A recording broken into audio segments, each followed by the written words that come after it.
talking to It Bites today. Oh yeah, this is Frank speaking. Now then, yeah, so I suppose it's best to sort of start at the beginning, you know, about when you formed and stuff like that. You know when we formed? Basically we formed the present lineup of It Bites about 5 or 6 years ago under that name. Before then I played, we all played together anyway in various bands doing cover numbers around the clubs basically. Because of where we're from, Cumbria, you can't, if you don't do cover versions up there, you won't get any work because it's all like working men's clubs, you know. Yeah. So I mean, we had like a following even though we were doing cover versions. Yeah. Which was like really odd, really. I mean, we were doing quite credible stuff, I suppose, with like early level 42 numbers. And oh yeah. Did you sort of change them at all, or did you sort of? Nah, we kept them the same. We got that's how we like. I suppose we developed developed into being able to play our instruments okay. Yeah. Simply because we worked out all the parts that they'd been doing. Most of the covers we've done, we'd do like Alex Harvey covers or you know, some Genesis numbers or. Yeah. What Genesis numbers did you do? I know what I like. Do you get recognised around Cumbria and that then? Oh yeah, we do. Yeah, it's fucking awful now. Yeah. Yeah. Does it bother you a lot then? It's just, you know, I'm a bit embarrassed by things like that. You know, I don't really know. You know, I don't really know what to do with it. You know, I don't see myself as being like idolised in any way or anything like that. Yeah, you played in Scunthorpe a couple of years ago, didn't you? We done a festival there. Yeah, it's quite good. Yeah, I remember you. Afterwards there was a report. It said It Bites are okay for the teeny boppers, and I disagree with that. I mean, you got to understand when people say that simply because I mean our image at the time. Yeah. Which wasn't us in any way at all. Yeah. It was like Virgin got stylish in and stuff, and they just marketed us wrong. Yeah. And we've had quite a job at convincing people we're a rock band, you know. Yeah, that's. Which seems to be coming right now because we're selling out everywhere we play. Yeah, you play. I came to see you in Nottingham a bit ago, a couple of weeks.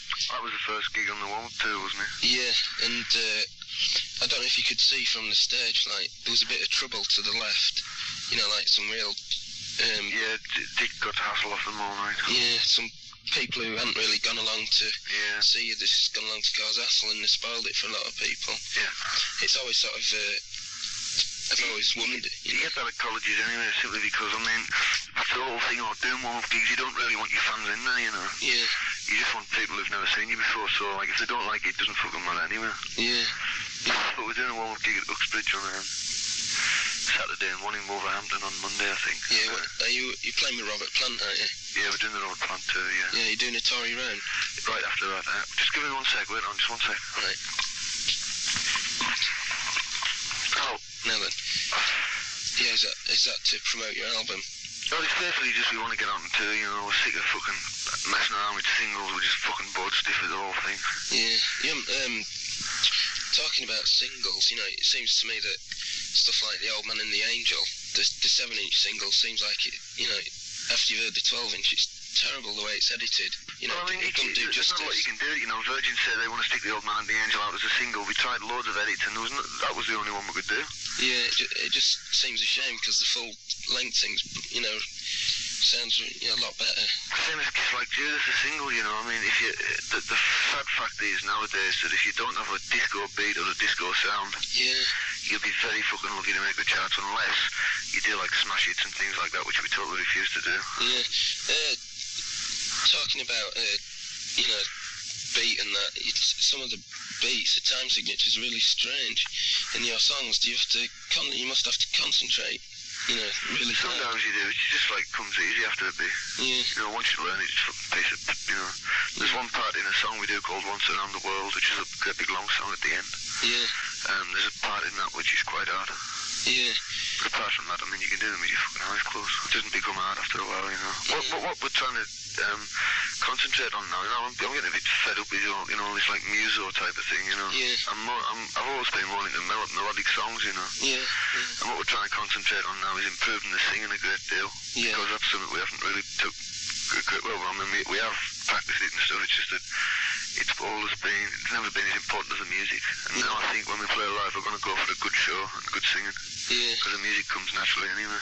Yeah, there's no particular stage show, is there, which is quite refreshing, you know, because... I mean, it's like, we could, you know, it does help sometimes, that it's just that, like, we're trying to, I mean, although this is like a cliche, I suppose to say, we're more rock and roll than that, you know. Yeah, yeah. We always have been. No, staring at the whitewash. Yeah. At the end of that, the last line is, I shoot into the light. Is that from Family Snapshot? Yeah. Yeah. See, what happens is, I've done that purposely. I don't know whether you've noticed our lyrics, but every few songs, Yeah. it's something I didn't really want to say, really, but it's every few songs, it's lines in songs that had an effect on me that I listened to. Yeah. I've stuck the odd one in. Yeah.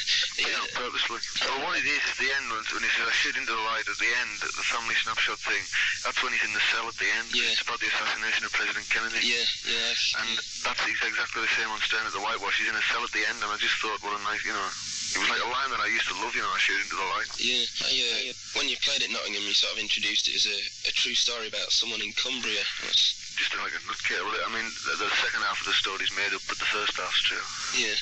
He's just a guy who's locked up, you know, and he's that fucking crazy, really, and nobody will get him out. Yeah. You know, some of you screaming on the beaches, is that an anti-war song? Basically, yeah. Yeah. It isn't like anti-war, it's just telling a story, you know. Yeah, yeah. The story of, like, you know, it's a sad tale. It was also a double meaning for Sellafield. Yeah.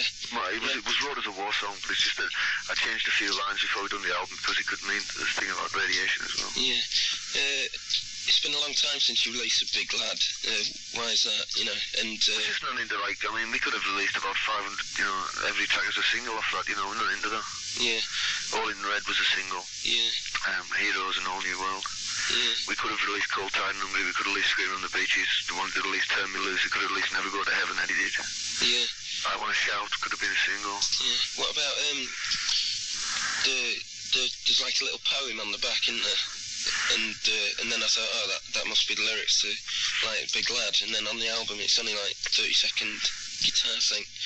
Well, what it is just that the poem, what it's about is the mood at the time. See, when you be with someone for such a long time, like we have, the type of friendship you have is a totally different. You know, I've got friends in London who I've known for about 4 years, and it's a totally different thing. Yeah. I met these guys when I was 5, you know, in school, and I sat with them all through that. Yeah. And I've been through my entire life, you know, with them. And it's basically the mood at the time. Yeah. Was, you know the cover of the album. Yeah. Well, the picture, right, the easel painting. Yeah. It was this absolute head case in Egremont, where we come from. Yeah. He painted it, and it was a great big painting, you know, and he tried to sell it in the Chinese at night, you know, for $2,000 or something. So, it's basically about that. Yeah, that was one of the questions I was going to ask you about the cover painting. You know, I've got a few questions written down. That was one of them. Was that your idea, or did, you know, Virgin sort of say, no, you ought to have this sort of cover or something? That was just all our idea. We just, you know, there's various things we want to do, you know, and say on that album we wanted to have a cover like that. The new album isn't nothing. I mean, it isn't dissimilar, but there's two sides to the new album. Yeah. The technical stuff is basically on the second side. Yeah. And it's something, there's a song which is about 16 minutes long, and it's just something we wanted to get out of our system, you know. Yeah. Is that Once Around the World? Yeah. We just, you know, a lot of people say, well, like Yes or like Genesis and things like that. Well, yeah. I can see the similarities, you know, some of the chord patterns we use and stuff. Yeah. But in terms of melody or things like that, I don't really see that, or especially sound. I mean, I know I don't sound anything like Steve Hackett. Yeah. I don't sing like John Anderson or... No. You know, Dick's bass sound is nothing like Mike Rutherford's or Chris Squires. Bob doesn't drum like Bill Bruford or Phil Collins, you know. John has a similarity to Tony Banks, that's about it. Yeah, John, on stage, is that, he always looks pretty distant and, you know, sort of stares people out and stuff. He's just a fucking head case. Yeah. He really is, I mean that, honestly, he's absolutely fucking mental. Is he? In a nice way, you know. Yeah. Is that... Is he like that in real life as well, then? Yeah. He's very eccentric, Yeah. He's very, you know, I don't know, he's just like a strange sort of person. His dad was like that as well. Was he? Yeah, because I thought that would be... Maybe he was doing it because he was nervous, and the only way to get over seeing all these people in front of you was to, like, you know, pretend it's someone else. And... Well, I could tell you a story about that. About 2 years ago, he's got one of his teeth is capped, right? Yeah. and 2 years ago one of the caps fell off. Yeah. So he painted his eyes. You know that lipstick he wears? Yeah. That's when he first done that. Just scribbled all over his face with lipstick and went out like that. And his reason was that it would take the emphasis off his tooth. And he was like deadly serious. Oh, no. Oh, yeah. And he couldn't give a shit what anybody says about it. He honestly really couldn't. Well, maybe that's a good thing, really, isn't it? You know, Yeah. at least, you know, he's not afraid to do something like that. Yeah. Yeah. What, so you've had a, first record you had out was All in Red, wasn't it? Which was, what was that, about 2.5 years ago, was it? Yeah. That was the first single. Yeah, what was it like leading up to having a record out? It's really good, I suppose. You just, it's really exciting, you know, you've worked hard and you always think about getting a deal and all, you know, it's really good. Mm. But then when it comes out, you know, you expect everyone's gonna, because what we thought our music was really accessible in terms of, we thought the melodically it was very strong. Yeah. And we thought musically it was very strong, and the sad fact is that like, what is accessible nowadays is basically a 3.5 minute song full of chorus. Yeah, like, do you know what I mean? It's Mel and Kim stuff like that. All that type of thing. You've got to have the chorus absolutely fucking bang down your throat, you know, every 25, 30 seconds. Which, you know, I'm not like bitter about it. I just feel, you know, sad that there's lots of people who try and, you know, there's a band called Prefab Sprout, you know, they write really good melodic songs. Yeah. It was like this, just for punk though, wasn't it? You know, just all crap. Yeah. And, well, see, I mean, one of the things about punk that was very negative was that the bands who listened to punk didn't have much you know, they were influenced by punk, and therefore, but no disrespect to this band, say Killing Joke, for example. Yeah. Say anybody who was, I mean, I quite like Killing Joke myself. Yeah. But anybody who was like, listen to them, how could they be musically influenced by them? Because they didn't really do much musically anyway, you know? Mm. Whereas, so like, as far as ideas go, it was a very negative thing for punk to happen, because all the people who were influenced by it started coming out with, like, fucking shit, basically. Yeah. I don't know, I think it had its... There was some great moments. The thing I like about punk was the energy. Yeah. And the, like, fuck you attitude, you know. I thought I enjoyed that. Yeah. Because we were punks as well. Yeah. Yeah, so you did, you know, when you first sort of found this Hit Bites, you said you went around the clubs and did covers and that. Yeah. Were you in any band before that was any sort of really different, you know, like punk, say punk band or something? I was in a punk band, yeah. Yeah, what was that called? Waving at Trains. Yeah. Was it, you know? It wasn't like an out-and-out punk band, it was a bit more like new wavy type thing. Yeah. But, you know, we had our moments. Yeah. In your hometown, it's like, in our town, right, there's about, I don't know, say 15 bands, right? Most of which the members know each other, like, and there's a lot of bitching goes on. Like, in my magazine, I did an interview with one band and they slagged another off. Yeah. And then I did the interview with the band that got slagged off, and, you know, they slagged them off back, and it just goes like that. There must have been other bands in your hometown then? Yeah, there was really, yeah, but I mean, it was just like, it wasn't like a competition thing. We'd done totally different numbers from what they were doing. They were doing like, Isn't She Lovely, or... Yeah. And we were doing our own thing, you know, and a lot of them tend to copy us. Yeah. But, I'm not really into slagging people off, you know. Early on, did you sort of meet a lot of indifference from promoters and, you know, venues and that?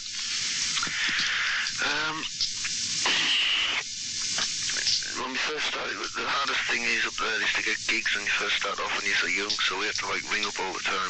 Yeah. We didn't have an agent because no agent would touch us or anything, you know. Yeah. And if they did, you got to do like an agent took you under his wing, so to speak. He would maybe give you like one gig every 4 weeks until he decided he liked you, or, you know. Yeah. But we just had a really bad time. We got banned out of every club in Cumbria. Where's that? We just wouldn't take any shit. I mean, what it was, you would get the club secretaries or all these like treasurers and club treasurers. I'm just gonna let dig in on. We got like concert secretaries and all that sort of shit, and they would come in and my idea was that they didn't have a very good job through the day or a job they didn't enjoy. Yeah. Maybe they were like under a lot of people, you know, and then they came in these fucking massive power trips at night. And they would say like, right, we want the gear down and out within quarter of an hour. Yeah. And really nasty, you know, like treating you like a bit of fucking dirt. Yeah. You know, we don't treat anybody like that, so we just told them to fuck off. Yeah. Did you We had have a few fights with a few of them. Did you have jobs yourselves then? Yeah, Dick was going to be a bricklayer, but he was depressed the fucking shit out of him, so he didn't bother. Yeah. John was just like, I don't know, in the factory or something. I was working in engineers on the building site. Yeah. And Bob was like making headboards or something. Would you come to Scunny again? Yeah. Yeah. I'd go anywhere to play a gig. Well, see, the thing is because, I mean, places like Scunthorpe, say Nottingham, I was very surprised at Nottingham the other week because usually, I mean, I know it was a closed gig and stuff, Yeah. but usually we play places like that and nobody turns up, you know. Yeah. I don't know, I think It's just that, like, say, like the last time we played in Nottingham before that, it was there was about 50 people in. Yeah. You know, so you get to a stage where you tend to, if you're going to put a tour in, you go to places where you know you're going to sell out. Yeah, you know, i.e. like anywhere in Cumbria, Yeah. Newcastle, Manchester, Birmingham, London. So do you feel like you're on the edge of bigger things and greater things? I know that one day people will turn around and like get what we're doing. Yeah, yeah. I think there are some people who do, you know, get it and... There are. I mean, the one thing I can say about the people who like us, they really do like us, you know. Yeah. It's like, it isn't like a mediocre reaction where they say like, oh, they're alright, or... I Yeah. tend to find that, you know, people who have our album absolutely love it, you know. Yeah. And people who don't have our album don't seem to want to know it. Yeah. Both times that I've seen you play, you start with this thing that isn't on vinyl, and you sort of say, "Let me introduce myself." So, Yeah. where did that come from? Like? It just started out one night, you know. You try various things that is our own fanfare instead of being played on by some pretentious classical music, Yeah. which has been done, you know, so many fucking times, you know. Yeah. But what we done, we just made our own fanfare, Yeah. and the Let Me Introduce Myself was just coincidental, you know. Just sometimes I say it, sometimes I don't. Yeah. Probably a good name for a live album. Yeah. Yeah. Last couple of questions about the album. When is it gonna be out then? Probably sometime next month. Yeah. Because We tried to release it on the back of a hit single, which you do sell more copies, you know. Yeah. You get all the kids going up and buying to do both the single. Yeah. But I mean, we'll just release it now, I would say. yeah. So next few weeks, isn't it? Probably, yeah. Yeah. And sort of on that Equinox program about guitars, Yeah. I was quite surprised that you actually recorded it all at once, you know, apart from, what was it, vocals? Well, we tried to do that, you know. Yeah, because that was quite refreshing to see a band that actually can play properly, because, I mean, I'm sure someone like Rick Astley or Mel and Kim, you know, it's Yeah. difficult for them to play, like... Well, I mean, it's just a totally different technique, you know. It's just that, like, all I can say is that, like, we are a proper band. Yeah, As in Excess are, as U2 are, Simple Minds are. yeah, You know, they are, you know, what I consider to be like proper bands. People like, even Go West.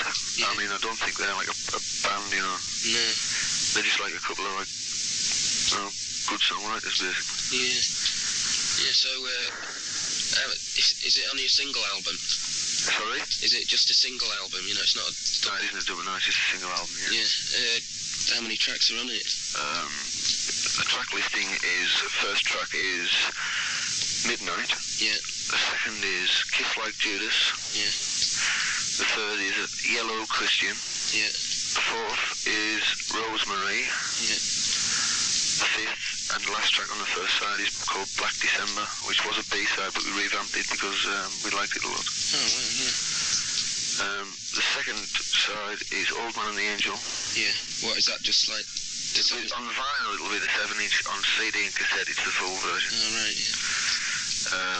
Also on the next track is Plastic Dreamer, Yeah. and the last track on the album is Once Around the World. Oh, right. And on the CD and cassette you'll have an extra track which is called Hunting the Whale. Right, will that surface as a B-side or anything? No. So that is the only place that it ever will be available, is it? Possibly, yeah. Yeah. And the other thing is that on the new single Midnight that we're putting out, it'll be a live version of Never Go to Heaven, Oh, right. recorded at the Marquee. Yeah. Right, the last question is, when I went to you at Nottingham, you did a song called I'll Meet You in the Spring, which you introduced as we're never going to record this and we have to get it out of the way. Yeah. Was it? We have recorded it, it's just that we won't go on the album, you know. Why It's just some, I mean, I don't know if you've bought any of our records, but the B-sides are like, you know, there's a side to us that's like very soft, you know. Yeah. As in, like, say, Castles, which is on the B-side of Old Man and the Angel. Yeah, we do like recordings, you know. It's a bit fucking boring just to go out and out rock it all the time, you know. Yeah. I like a bit of a difference. Yeah. But, I mean,